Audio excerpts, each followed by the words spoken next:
اسرائیل خپل پوځ ته د کاملې آماده باش یا د تیارۍ حکم ورکړی دی چې کېدای شي دوی ویلي چې مذاکرات په هر صورت نتیجه نه ورکوي، ناکامیږي او دوی به چې مجرد دا دغه کېږي دوی به اقدام حاضر یم. د نن ورځې موضوعات نړیوال موضوعات دي ټول، او بالخصوص ټول د ایران، اسرائیل او د امریکې شخړه ده، او په ضمن کې نړیوال واړه مسایل نور هم مې راخیستي دي. واړه دي خو غټ دي، په عین حال کې یعنې خبر مې وړوکی راخیستی دی، خو خبرونه ټول مهم دي او په نړۍ سطحه تاثیرګذار دي. نو راځم اول دې ته چې اسرائیل خپل پوځ ته د کاملې آماده باش یا د تیارۍ حکم ورکړی دی چې کېدای شي دوی ویلي چې مذاکرات په هر صورت نتیجه نه ورکوي، ناکامیږي او دوی به چې مجرد دا دغه کېږي دوی به اقدام کوي او پر ایران باندې به برید کوي. اکسیوس خبر ورکړی دی چې د جنگ دغه نږدې دی د اسرائیل د خوا نه، او د مذاکراتو دغې نه دوی فاصله نیسي. اکسیوس هم دا ویلی دی چې د اسرائیل حمله پر ایران به د امریکا د ملاتړ باندې کاملا په حساب ملاتړ به ورسره ولاړ وي. یعنې دا اکسیوس وایي چې اسرائیل دا دغه کوي چې موږ به حمله کوو او امریکا به کاملا خپل ملاتړ زموږ نه اعلانوي. اما د امریکایي سناتورانو بعضو سره دغې ارزونو دا ښودلې ده چې دوی وایي تر اوسه پورې قاطع او نهایي تصمیم په امریکا کې نه دی نیول شوی چې دوی پر ایران باندې برید وکړي. ممکنه ده چې دا یو لږ څه زیات وخت ته به ضرورت لري، او اکسیوس د خپلو منابعو نه هم دا خبره کړې ده چې دا برید کېدای شي په څو هفتو کې، راتلونکو هفتو کې وسي، او دا برید به د څو هفتو لپاره دوام وکړي. اما د چین او د روسیې او د ایران موقف دا دی چې که اول خو جګړه باید ونه شي، که وشوله بیا دا د امریکا په خوښه باندې به د څو هفتو نه وي، دا به ډېره اوږده شي او ډېره به وغځېږي او ډېر ملکونه به پکې را داخل شي. او عین حال کې دوی دا خبره هم کوي چې د خبرو اترو ترڅنګ د جنگ اواز اوچته د یو فشار په توګه باندې دوی ترېنه استفاده کوي.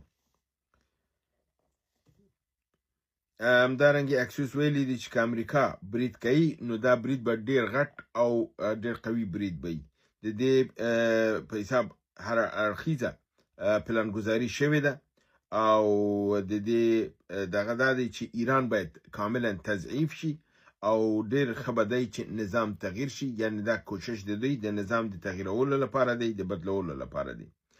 همدارنګې ټرمپ دستور ورکړی دی چې د امریکا څومره قوا په سوریه کې دي ټوله دی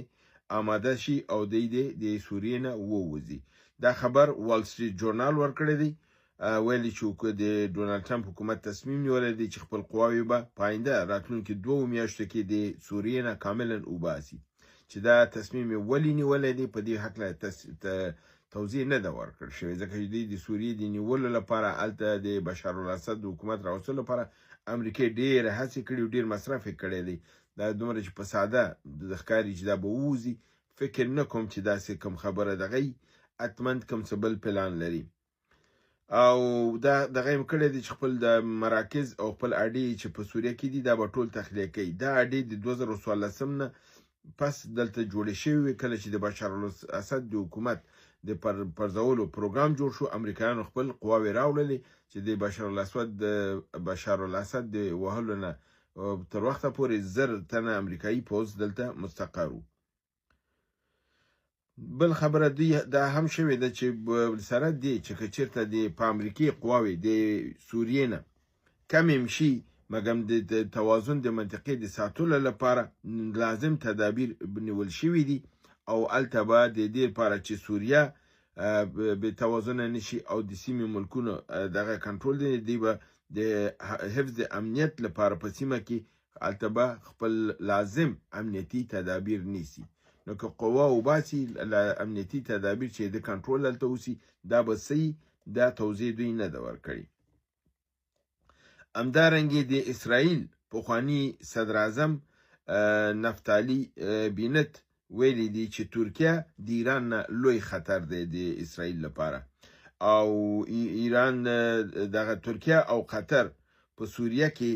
د یو بالقوه او د لوی خطر په توګه باندې اسرائیل ته مبادل شوی دی. دی وایي چې ترکیه او قطر په دې سیمه کې، یعنی په سوریه کې او په غزه کې ډیر اثر و رسوخ پیدا کړی دی او د اسرائیل د محاصره کولو فکر لري. ترکیه او قطر او د چې دی په سوریه او په غزه کې په حال د توسعه کې دي، یعنی پراختیا کې دي او دوی غواړي چې اسرائیل محاصره شي. همدارنګه ترکیه غواړي چې سعودي د اسرائیل په مقابل کې ودري او د پاکستان د اټومي قدرت په همکارۍ سره د اسرائیل په مقابل کې دوی د دینه استفاده وکړي. نو دوی دا وایي چې یعنی دغه ملکونه چې د پاکستان، ترکیه او عربستان سعودي او دی او د قطر دا فل حال اسرائیل ته دغه دي، دا چې د اسرائیل څخه کمبل پلان دی دغه یو پلمه جوړي بهانه نیسی بیا برید کوي، دا به روسو واضح او معلومه شي. بل خبردار دی چې پوتین د کیوبا د بهرنیو چارو وزیر سره لیدلی دی او د امریکا د تعزیراتو او د تحریمونو یعنی د بندیزونو په مقابل کې دغه عمل غندلې دی او د هر ډول مرستې ژمنې دی کیوبا سره کړې ده. تاسو معلومه ده چې کیوبا د تیرو د 1980 نه را په دی خو یعنی کوم 15 کاله د امریکا د تعزیراتو او تحریمونو لاندې دی او الته په اسانه باندې تجارت او دان نه کیږي، مګر کله چې مادورو د ونزویلا مشرو نو دا کار کو چې کیوبا ته به وخت په وخت د هغه ضرورت پټرول او نفت چې دی په کارو هغه ورته ورکول، و چې امریکا دغه مادوري لري کړی دی پس دغه نه په کیوبا باندې د پټرول بند کړی دی او اوس په حال په کیوبا کې موټرونه ډیر په خار کې نشي ګرځیدل، تیارو پروازونه کم شوي دي ځکه چې هغه پټرول نه لري چې خپل تیارو ته او موټرونو ته دې ته برابر کړي. د دې لپاره روسیې دا ژمنه کړې ده چې د کیوبا د پټرول او د دې د لوازمو دغه ضرورتونه به پوره کوي او د لاس به نیسي، چې دا په حساب د کیوبا لپاره غټه خبر ده. خو امریکا وایي چې هر ملک چې کیوبا ته پټرول ورکړي یا مرسته ورسره وکړي هغه به هم د تحریمونو او د فشارونو لاندې راځي. همدارنګه جرمني اعلان کړی دی چې مشرق الوسطا کې د تنازع له کبله د خپل هغه کوم قطع یا قوا چې په عراق کې لري دا د عراق نه وباسي یا استیده. همدارنګه پاکستان د سعودي له لارې غواړي چې د تورخم لاره پرانیزي او کوم بد چې کړی دي سخت پښیمانه دي، ځکه چې دوی فکر کو چې په دې طریقې سره به افغانستان د فشار لاندې ونیسي، د خپل فشار لاندې راغلل. اوس لګیا دي وزر زارۍ کوي، اوس سعودي ته ویلي دي چې دا په امارت اسلامي باندې فشار راوړي تر څو امارت اسلامي د تورخم لاره خلاصه کړي او پاکستان خپل هغه اهدافو ته چې د نظام تضعیفول دي او همدارنګه منځنۍ اسیا ته تګ دی هلته لاره پیدا کړي. خو زه فکر کوم چې اوس ملت ډېر بیداره شوی دی او د ټولو یو اواز دی، هغه دا دی چې پاکستان ته به دا لاره په هیڅ قیمت باید خلاصه نشي. همدارنګه په انګلستان کې شاهزاده انډریو دا نیول شوی دی، یعنی د پادشاه ورور چې دی انډریو ماونټ باتن وینزر چې ورته وایي دا د ورور دی او دا د اپسټین په قضیه کې په فایل کې نیول شوی دی او د دې په مقابل کې به دوسیه جوړیږي. څرنګه چې تاسو معلومه ده د شاهي کورنۍ ټول غړي مسؤون دي، دوی باندې قانون نه لاګو کیږي او د دې گرفتاری دا ممکنه نه. خو تاسو دا معلومه ده چې دغه اپسټین د واقع نه چې په روسا کاله دا رامخې ته شول پاچا دغه نه د خپل ورور نه انډریو نه هغه ټول په حساب صلاحیتونه او اعزازونه چې د شاهي کورنۍ د خوا نه دغه یو غړي ته ورکول کیږي او دغه نه هغه ګټه اخلي، هم مالي او معنوي ټولې ګټې ترې نه اخلي او هغه د قانون په نظر کې مسؤوني هغه ترې نه اخیستې دي. نو ځکه د انګلستان قانون هغه ته یعنی پولیس هغه ته لاس واچو او هغه گرفتار ک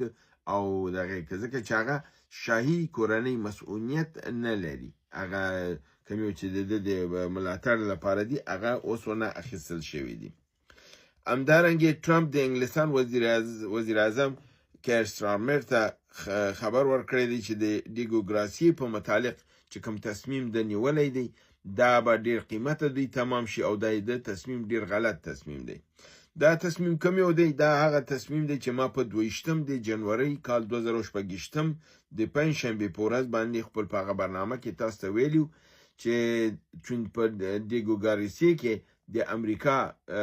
نظامی اډه ده، هلته د اوداز مکې چې دی په خوا د فرانسې وي بیا انګلستان دغه کړلې واخیستلې انګلستان سره اوس دا جزیرې د انګلستان سره دي خو ملګرو ملتونو دې ته ویلي دي چې دا مورشس ته ورکوي او انګلستان ما تاسو په هماغه 22 د جنوري په برنامه کې دا خبره کړې وه چې انګلستان دا پروګرام دی چې دا به د ملګرو ملتونو خبره مني دا جزیرې به ورکوي مورشس ته تر څو چې امریکا د دې اډونه بې بهري شي هغې خپل جازونه واخلي بل خوا لاړ شي دا وسپاري مورشس ته او بیا بیرته د مورشس نه دا اډې یعنی د ګاس جزیرې یعنی یوه جزیره نه ده څو جزیرې دي ورته ډګاس وایي دا په دا یوې ډیګوګراسیې ده نو دا به دوی بیا په تېنه په اجاره باندې واخلي یعنی په لیز باندې به تېنه واخلي خو دې کې اوس نوی خبر دا راغلی دی چې امریکا دا خبر کوي چې کوم تصمیم چې سټارمر نیولی و چې دا ځمکه به مورشس ته سپاري بیا بیرته به په لیز باندې اخلي دا درست عمل نه دی او که چېرته دی وایي چې په دې رقم سره د انګلستان موقف به تضعیفه شي او دا جزایر به د لاسه ورکړي خو یو بله غلطه خبره یې کړې ده چې هغه بالکل د عقل منطق نه لرې ده ټرمپ ویلي دي چې که چېرته دا کار وشي نو دا جزایر د ایران لاسته به ولویږي او ایران به دا جزایر ونیسي داسې یو خبره چې بالکل شاخ و دغه نه لري سر و خپې نه دي معلوم ځکه چې دا جزایر د ایران نه 2400 کیلومتره لرې دي نو دلته هغه خپل سیمه نشي ساتلی نو هغه په ډیګوګراسي کې څه کوي چې لاس وراچوي خو ما دا د امریکا د یو بهانه جوړه کړي دا ملک د خطر دی زه دا کار کوم اوس هغه دا وایي چې چون انګلستان دا ځای نشي ساتلی زما دنده دا ده چې زه د انګلستان د منافعو نه دفاع وکړم او که انګلستان ضرورت ولري نو موږ به د دې د منافعو لپاره چې دا ځمکه د لاس ورنه کړي موږ به ورسره ودرېږو په عین حال کې دا دغه کار یې کړی دی چې دوی وایي چې دوی به د مورشس د حکومت سره غږیږي او دغه جزیرې چې دي دا به د امریکا تېنه اخلي یعنی هغه کوم اقدام چې انګلیس کوه چې دا یې مورشس ته جزیرې ورکولې او بیا یې بیرته د 9 کالو لپاره په لیز اخیستلې په 4 میلیارډو یا څومره میلیارډو ډالرو باندې دا پروګرام هغې جوړ کړی و اوس امریکا وایي همدغه کار زه خپله کومه زه مورشس سره خبرې کوم او دا ځمکې تېنه په لیز باندې اخلمه 9 کالو لپاره او ما تیارې به هملته ولاړي نو دلته یو فاصله په منځ د انګلیس او امریکا کې راځي ځکه چې دواړه د دې نقطې باندې په سره په شخړه کې دي همدارنګه انګلستان ویلي دي چې دا به امریکا ته د خپل د اډونه د ایران په مقابل کې د برید لپاره اجازه ورنکړي د دې د استفادې اجازه به ورنکړي یعنی دی ویلي چې RAF یعنی رایل ایر فورس د انګلستان د شاهي هوایي قواونه د امریکا د دې د اډونه به استفاده نشي کولی چې هغې نه یو اډونه د هغې د قبرس یا سایپرس اډه ده تاسو معلومه ده چې په تیر 12 ورځني جنګ کې انګلیس ډېر کومک د امریکا او اسرائیل سره کړی دی همدغې د قبرس د جزیرو نه او د هغې نه تیارې اوښتې دي او هلته څه دغه لکه چې د یونان په دغه کې هم دوی څه قوا د انګلیس لري اډې لري او همدارنګه ځینې اډې نورو نقاطو د دنیا کې هم لري